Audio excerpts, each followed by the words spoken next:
겠다고 사전 공개했습니다. 조양호 한진그룹 회장의 대한항공 대표이사 연임 안건에 대한 입장도 곧 내놓을 예정입니다. 공정거래위원회가 네이버와 카카오, 구글, 페이스북 등 온라인 사업자에 이용자의 저작권을 엄격히 보호하도록 약관 시정을 요구했습니다. 또 온라인에서 공유되는 콘텐츠에 대해 이용자 본인 외에 사업자도 일정 수준 책임을 질 수 있도록 규정을 바꾸기로 했습니다. 산업통상자원부가 지난해 GM과 상호 협력을 강화하기로 합의했지만 지난 10개월 동안 GM과 만난 건 3차례에 불과한 것으로 확인됐습니다. 산업부와 GM 간의 협의 채널이 유명무실하다는 지적이 나옵니다. 벤츠와 포르쉐, BMW 등 8개 자동차 제조사가 만든 103개 차종 73,512대가 제작 결함으로 리콜됩니다. 이들 차량은 사고 시 비상통신 작동 오류나 화재 위험, 에어백 불량 등의 문제가 있는 것으로 드러났습니다. 이상 이 시각 주요 뉴스입니다. 어제 신한카드가 현대자동차와 가맹점 수수료 협상을 마무리한 데 이어 삼성카드와 롯데카드도 수수료율 합의를 마무리 졌습니다. 자세한 내용은 취재기자 연결해 알아봅니다. 이한승 기자, 어제 신한에 이어서 삼성과 롯데카드도 현대차와의 수수료 협상을 마무리 졌다고요? 네, 맞습니다. 마지막까지 협상을 이어가던 삼성카드와 롯데카드가 현대차가 제시한 수수료율 인상안을 받아들였습니다. 인상된 수수료는 현대차가 지난주 금요일 제시한 1.89% 수준으로 알려졌습니다. 카드사와 현대차가 수수료율로 갈등을 빚자 현대차는 계약 해지 통보까지 했는데요. 신한카드와 삼성카드, 롯데카드는 현대차의 계약 해지 통보에도 조정안을 받아들이지 않다가 지난 11일 현대차에 조정안 수용 의사를 전달하면서 결국 협상을 마무리했습니다. 네, 그럼 이제 현대차와 카드사 간의 수수료 협상은 다 끝난 건가요? 네, 그렇습니다. 당초 카드사들은 1.9%대의 수수료를 받아야 한다는 입장이었지만 현대차가 1.89% 이상은 줄 수 없다고 버티면서 계약 해지 통보까지 이어진 건데요. 결국 KB국민카드와 하나카드, NH농협카드, 시티카드 등 중소형 카드사가 먼저 현대차의 입장을 받아들였고요. 어제 신한카드에 이어 오늘 삼성과 롯데카드까지 현대차의 인상안을 수용하면서 가맹점 수수료율 협상이 끝나게 됐습니다. 또 기아차도 삼성카드, 롯데카드와의 가맹점 수수료율 협상 타결을 끝으로 카드사와의 수수료율 협상을 마무리 지었습니다. 지금까지 SBS CNBC 이한승입니다. 국민연금이 올해 주주총회부터 의결권 행사를 어떻게 할지 사전에 공개하기로 했습니다. 세간의 관심은 조양호 한진그룹 회장의 대한항공 대표이사 연임에 대해 국민연금이 반대 입장을 밝힐 것이냐에 모아지고 있습니다. 취재기자 연결해 자세한 내용 알아봅니다. 김현우 기자. 네, 김현우입니다. 네, 국민연금이 의결권 행사 방향을 미리 공개한 건 이번이 처음인가요? 네, 그렇습니다. 그동안 주주총회가 끝난 뒤에 의결권 내용을 공개했지만 지난해 스튜어드십 코드를 도입하면서 사전 공개로 변경했습니다. 국민연금은 이에 따라 오늘부터 오는 20일 사이에 열리는 23개 주주총회 가운데 11개 상장사에 대해 1개 이상 안건에 반대표를 던지겠다고 밝혔습니다. 이 중에는 이사 선임 안건도 있습니다. 예를 들어 신세계와 현대건설의 경우 사회이사와 감사 선임 안건에 대해 독립성 훼손과 의무 불성시 등을 이유로 반대 입장을 밝혔고 LG하우시스는 이사회 의장과 CEO를 경임할 수 있게 하는 정관 변경 안건에 반대했습니다. 네, 김 기자, 역시 가장 큰 관심은 조양호 한진그룹 회장의 대한항공 대표이사 연임에 국민연금이 반대표를 던질지 여부일 텐데요. 이것도 미리 공개한다고요? 네, 그렇습니다. 국민연금은 오늘 오전 수탁자 책임전문위원회 회의를 여는데요. 조 회장의 대한항공 이사 연임 안건을 포함해 대한항공 한진칼의 이사 선임 안건, 현대차의 배당 안건 등을 논의하고 결과를 발표할 것으로 알려졌습니다. 조 회장이 연임을 하려면 주총에 출석한 주주 3분의 2 이상의 동의가 필요한데요. 대한항공 지분 11.5%를 보유한 국민연금이 조 회장의 연임을 반대할 경우 다른 기관 투자자들도 따라갈 가능성이 높다는 게 업계의 전망입니다. 지금까지 보도국에서 전해드렸습니다. 추락사고가 잇따른 보잉 737 맥스 기종에 대해 미국과 캐나다도 운항 중단을 결정했습니다. 취재기자 연결해 더 알아보겠습니다. 최나리 기자. 네, 최나리입니다. 네, 도널드 트럼프 미국 대통령이 중단 긴급 명령을 내렸다고요? 네, 미국의 도널드 트럼프 대통령은 현지 시각으로 13일 오후 백악관에서 보잉 737 맥스 8 기종에 대한 운항 중단을 지시했습니다. 동종 모델인 맥스 9 기종의 운항도 중단하기로 했습니다. 이번 조치는 지난 10일 에티오피아 항공 소속 맥스 8 여객기 추락 사고가 발생한 지 사흘 만입니다. 미국과 함께 해당 기종을 가장 많이 보유하고 있는 곳은 캐나다인데요. 캐나다 역시 같은 날 운항 중단을 결정했습니다. 네, 미국 연방항공청은 그동안 안전하다고 밝혀왔었는데 이렇게 결정이 된 배경은 뭡니까? 추락사고가 잇따라 발생해 해당 기종에 대한 안전성 논란이 커지면서 전 세계적으로 사고 불안감이 확산됨에 따른 조치로 풀이됩니다. 트럼프 대통령은 안전이 가장 중요한 관심사라며 보잉이 해결책을 찾을 때까지 해당 항공기의 이륙은 금지된다고 밝혔습니다. 이 행정명령은 즉시 발효됐습니다. 운항 중단 결정은 내려진 상황이지만 미국 연방항공청 측은 이번 사고와 4개월 전 인도네시아 사고 사이에 유사한 점이 있다면서도 두 건의 추락 사고가 동일한 원인으로 발생했다는 결론에는 아직 이르지 못했다는 입장을 내놨습니다. 한편 대한항공은 해당 기종의 노선 투입을 연기하기로 밝혔다고요. 전 세계적으로 보이콧이 늘고 있는 모양새예요. 네, 오는 5월 도입을 결정했던 대한항공은 안전이 확보될 때까지 해당 기종의 노선 투입을 연기한다고 오늘 밝혔습니다. TA 항공도 같은 방침을 내놨습니다. 이 밖에 맥스 기종 100대를 주문했던 베트남 저가항공사인 비엣젯은 계약 파기 가능성도 시사했습니다. 지금까지 보도국에서 전해드렸습니다. 지난해 미국과의 교역이 역대 최대를 기록한 가운데 대미 무역 흑자는 크게 줄어든 것으로 나타났습니다. 산업통상자원부에 따르면 지난해 한미 교역은 1,360억 16억 달러, 우리 돈 149조 원으로 1년 전보다 10% 이상 증가하며 역대 최대치를 기록했습니다. 대미 흑자는 원유와 액화석유가스 등 에너지 수입이 크게 늘면서 전년보다 23% 감소했습니다. 구글과 네이버 등 4개 온라인 사업자의 이용 약관이 서비스 이용자들의 권리를 지나치게 침해온 것으로 드러났습니다. 해당 업체들은 개인의 이메일을 분석할 권리부터 사전 고지 없이 서비스를 제한할 권리까지 약관에 규정해놓고 있었는데요. 자세한 내용은 취재기자 연결해 알아보겠습니다. 정광윤 기자. 예, 정광윤입니다. 네, 서비스 이용 약관에 어떤 문제가 있었던 겁니까? 공정거래위원회가 구글과 네이버, 카카오, 페이스북 4개의 업체의 서비스 이용 약관을 심사한 결과 자료를 오늘 내놨습니다. 공정위는 모두 10개 유형의 불공정 약관 조항을 적발했는데요. 주로 회원들의 저작권을 과도하게 침해하거나 관리 책임을 이용자에게 전가해온 것으로 밝혀졌습니다. 또 회원이 삭제한 게시물도 업체들이 보관하고 이용할 수 있게 하거나 개인정보 유출이나 저작권 침해 관련 책임을 면피하는 조항들도 적혀 있었습니다. 공정위의 이 같은 지적에 구글을 제외한 나머지 3개 업체들은 불공정 약관을 자진 시정하거나 시정할 예정이라고 밝힌 상태입니다. 네, 구글은 불공정 약관을 지금처럼 계속 유지하겠다는 건가요? 네, 구글은 총 10개의 불공정 약관 유형 중 4개 유형에 대한 시정 권고 조치를 받았습니다. 이용자들이 올린 유튜브 콘텐츠를 회사 마음대로 이용할 수 있는 것은 물론이고 삭제나 서비스 제한도 이용자에게 사전 공지 없이 임의로 할 수 있도록 한 게 대표적인 불공정 약관 사례인데요. 공정위는 구글이 5월 초까지 불공정 약관에 대한 시정 공고를 받아들이지 않는 경우 관련 규정에 따라 시정 명령을 내릴 계획입니다. 구글은 또 국내 이용자와 분쟁이 발생했을 경우 국내가 아닌 미국 캘리포니아 법원에서 분쟁을 관할하도록 하는 내용을 포함한 4개의 불공정 약관은 자진 시정하겠다고 밝혔습니다. 지금까지 보도국에서 전해드렸습니다. 산업통상자원부가 상호 협력을 강화하기로 한 GM과 지난 10개월 동안 불과 3차례만 회의를 한 것으로 확인됐습니다. GM이 산업부와 협력을 하지 않고 패싱하고 있다는 지적이 나오는데요. 단독 취재한 권세욱 기자 연결합니다. 권 기자. 네, 권세욱입니다. 네, 산업부와 GM이 상호 협력 강화를 약속하며 공동 작업반을 만들었는데 회의를 한 횟수가 손에 꼽을 정도라고요. 네. 산업통상자원부는 지난해 5월 양해각서를 통해 GM과 상호 협력을 강화하기로 합의했습니다. 하지만 양해각서 체결 이후 산업부는 GM과 단 3차례 만나 회의를 한 것으로 확인됐습니다. 정유섭 자유한국당 의원실에 따르면 양해각서 이행을 위한 공동작업반은 지난해 9월과 10월, 11월에 이행점검 회의를 실시했습니다. 네, 그런데 지금 이 공동작업반이 아예 휴업 상태라는 거죠? 네. 공동작업반의 회의는 지난해 11월 이후 4개월째 열리지 않고 있습니다. GM은 지난해 7월부터 연구개발법인 신설을 추진하며 논란을 일으켰었는데요. 결국 신설법인은 지난해 12월 중순 GM 뜻대로 된 바 있습니다. 이후 공동작업반의 간사 중 한 명인 산업부 자동차 항공과장이 지난 1월 중순에 교체됐는데 이후에도 회의가 열리지 않고 있습니다.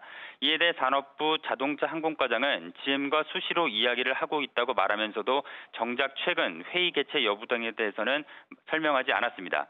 정유섭 의원은 지난해 연구개발법인 분리, 최근 준중형 SUV 중국 이전 문제 등에 있어서 한국 정부와 전혀 협의하지 않고 있어 정부를 패싱하고 있는 셈이라고 지적했습니다. 지금까지 보도국에서 SBS CNBC 권세욱입니다. 벤츠와 BMW, 포르쉐 등 8개 자동차 회사의 100여 개 차종에서 제작 결함이 발견돼 리콜 결정이 내려졌습니다.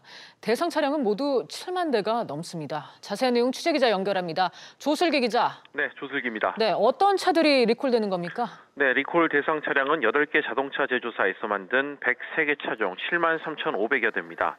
수입차 판매일이 벤츠가 4만 7,600여 대로 가장 많고 BMW와 포르쉐가 각각 2만여 대, 3,900여 대로 뒤를 이었습니다. 먼저 벤츠는 E300 등 64개 차종에서 통신 시스템과 전조등 결함 등이 발견됐는데요. E300 차종의 경우 사고가 발생했을 때 비상센터로 자동 연결되는 통신 시스템이 작동하지 않는 문제가 발견됐습니다. 이렇게 되면 탑승자 구조가 늦어질 가능성이 있는 걸로 파악됐습니다. 또 BMW는 320D 등 24개 차종에서 연료 공급 호스 조임 장치 결함이 발견됐고요. 포르쉐는 718 박스터 등 5개 차종에서 트렁크 부품과 계기판 소프트웨어 결함이 각각 확인됐습니다. 국토부는 안전기준에 미달하는 부품을 사용한 벤츠와 포르쉐에 대해서는 리콜과 함께 과징금을 부과할 계획이라고 밝혔습니다. 네, 조 기자, 리콜 절차는 어떻게 진행이 됩니까? 네, 리콜 대상 차량 소유주들은 수입 또는 제작사의 시정 계획서에 따른 리콜 개시일에 서비스 센터를 방문해 무상으로 수리를 받을 수 있습니다. 벤츠는 제품별로 오는 15일이나 20일부터 리콜이 시작되고요. 포르쉐는 오늘부터, BMW는 이미 리콜에 들어간 상태입니다. 해당 자동차 소유주에게 우편과 휴대전화 문자 메시지로 관련 내용이 전달됐고요. 리콜 시행 전에 제작 결함을 자비로 수리한 경우에는 수리한 비용에 대한 보상을 신청할 수 있습니다. 지금까지 보도국에서 전해드렸습니다. 조직 내에서 한 사람이 맡던 업무를 다른 사람에게 넘길 땐 보통 인수인계서를 작성을 하죠. 후임자가 업무를 잘 이어받을 수 있도록 꼼꼼히 작성하고 내용도 보강하는 경우가 일반적인데요. 그런데 공정거래위원회에선 정반대의 상황이 발생했습니다. 사건 담당자가 교체되면서 인수인계서의 주요 내용이 삭제된 겁니다. 이광호 기자가 단독 취재했습니다.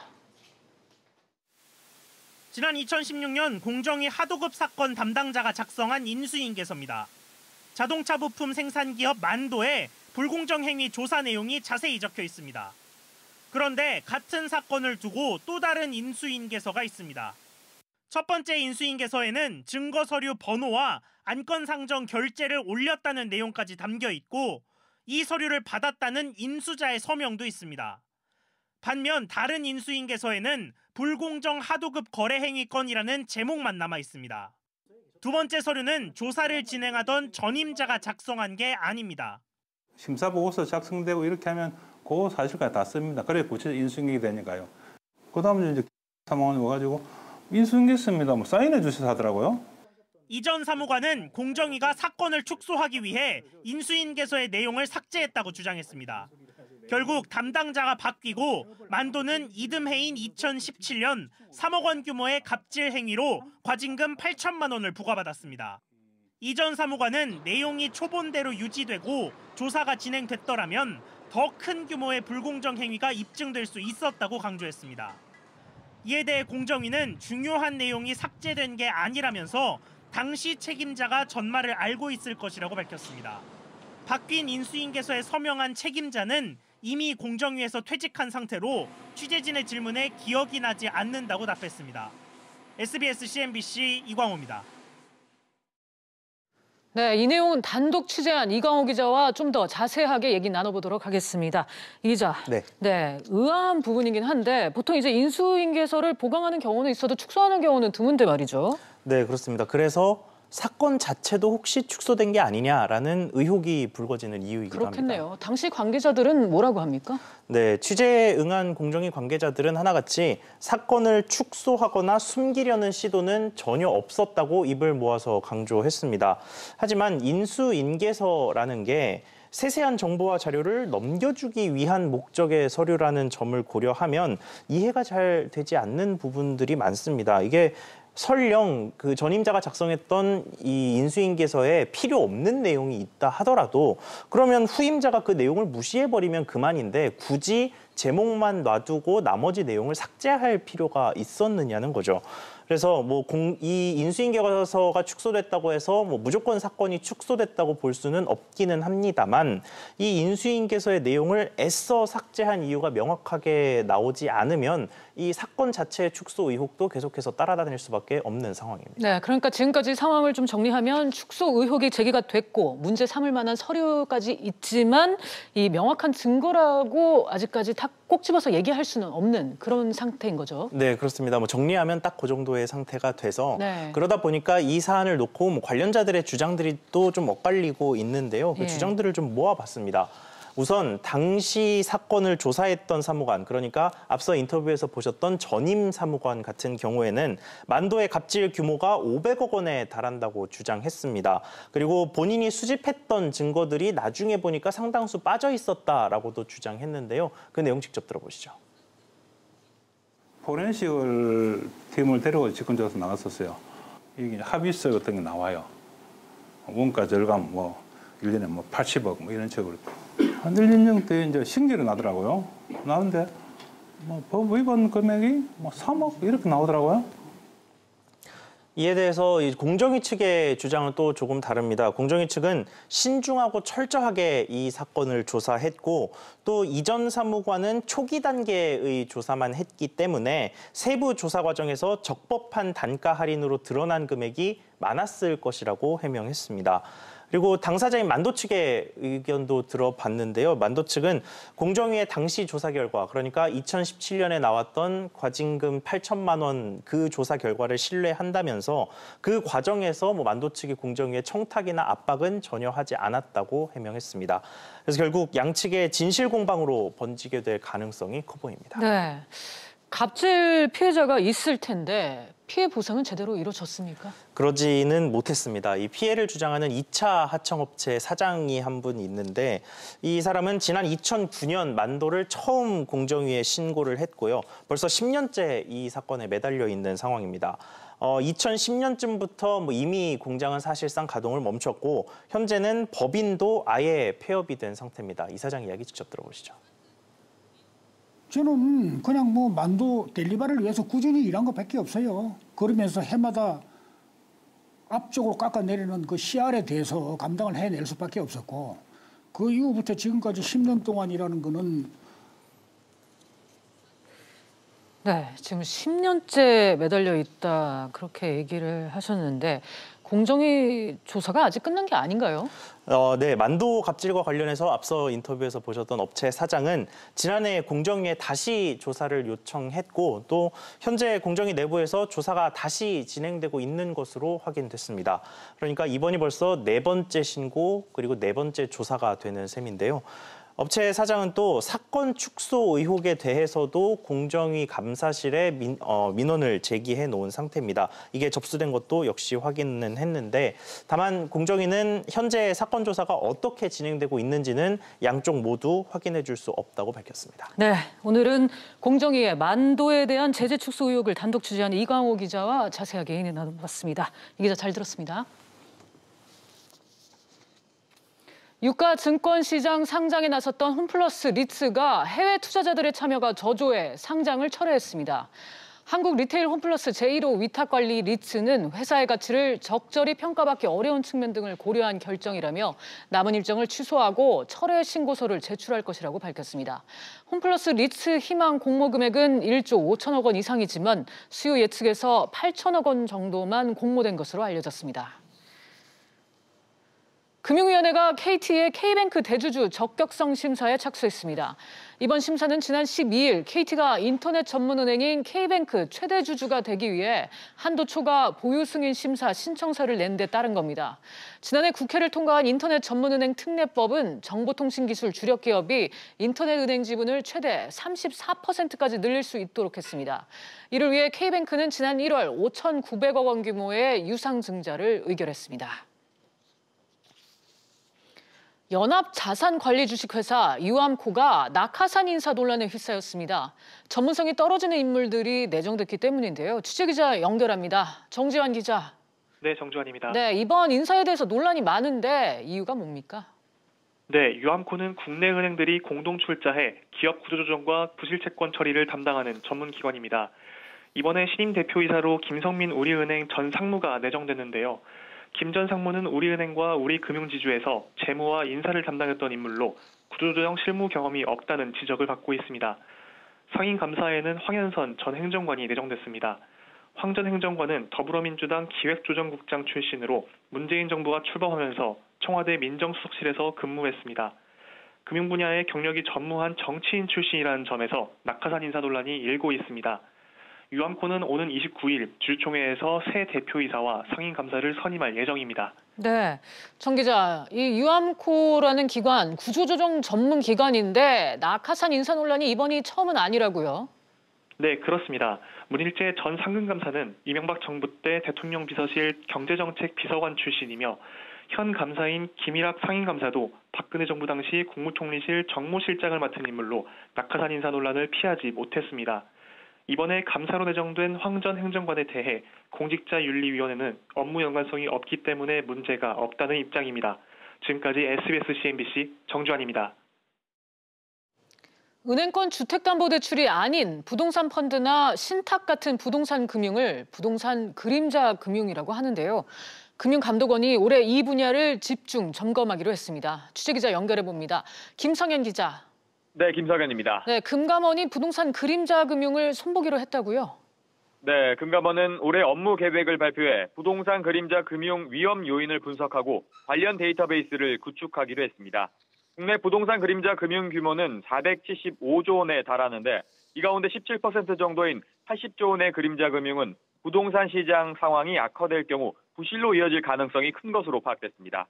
금감원은 부동산 경기 위축으로 국내 부동산 그림자 금융 위험에 대한 우려가 커지고 있다고 보고 이를 관리할 계획입니다. 또 증권사의 부동산 관련 후순위 대출과 우발 채무 등 부동산 금융에 대한 상시 감시 체제도 구축하기로 했습니다. 네, 여기에 금융회사에 대한 감독 체계도 변화를 준다고요?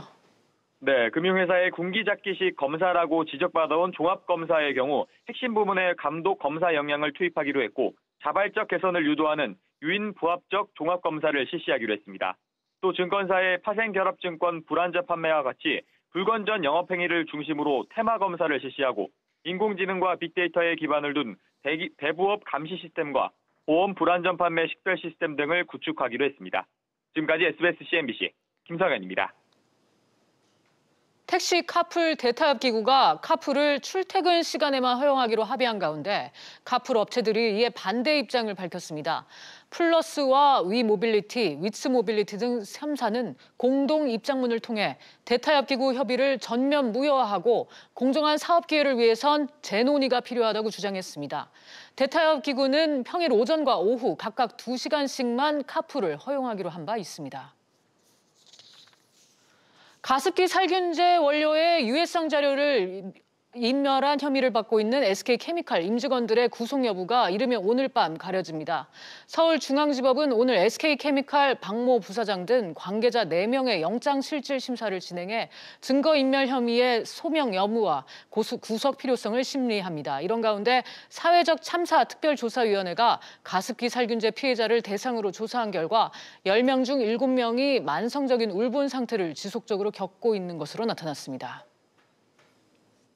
증시 상황입니다. 국내 증시 현재 오름세 보여주고 있습니다. 코스피 0.09% 오름세 2,150포인트에 거래되고 있고 코스닥 역시 0.72% 오름세 760포인트에서 거래되고 있습니다. 오늘 주목해보실 종목들 차례대로 살펴보도록 하겠습니다. 오늘 오전에 국민연금 수탁자 전문의 긴급회의가 있었습니다. 한진컨그가 대한항공, 현대차 등의 주주총회 안건에 대한 의결권 행사 방향을 논의했는데요. 이제 관련 기업인 한질카와 대한항공, 현대차 보겠습니다. 한질카와 현대차는 현재 0.92%, 4% 내림세 보여주고 있고요. 대한항공만이 0.3% 오름세 33,000원에 거래되고 있습니다. KT 현재 오름세 보여주고 있습니다. K뱅크의 대주주 적격성 심사를 신청했다는 소식이 올라오면서 현재 0.72% 오름세 보여주고 있고요. 신라젠 역시 1.9% 상승했습니다. 신약 개발에 부정적인 소문이 나오면서 약세를 보였지만 신라젠이 법적 대응까지 검토한다고 하면서 해명을 하면서 오르는 모습입니다. 지금까지 증시 상황이었습니다. 오늘 저희가 준비한 소식은 여기까지입니다. 시청해주신 여러분 고맙습니다.